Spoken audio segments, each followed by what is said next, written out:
Well, hey there, Sudsers. We are back for another year of Soapy Things, and we are shaking things up for year 4 with our content. Now, I will give you more details tomorrow, but I wanted to announce our January theme before then. And by tomorrow, I mean probably later today. Anyway, this January, we are diving deep into the world of coffee. From sudsing up in the shower to your skincare routine, we are exploring every possible way to incorporate the benefits of coffee into our soap and cosmetic formulations. Now we're going to be talking about brewed coffee into your lye solution, oil infusions, coffee butters, coffee extracts, all the ways that we can make our own, with recipes and all the things. And then we're going to turn all of those things into formulations and make some products.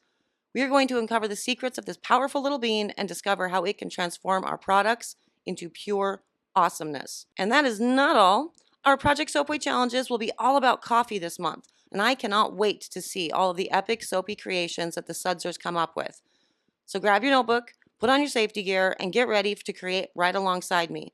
We're going to learn, experiment, and innovate together as we delve deep into the world of coffee soaps and cosmetics. As usual, like and subscribe to join us for this adventure and become a YouTube member for full access to soapy recipes, research materials, and Project Soapway information. See you later for another round of soapy fun.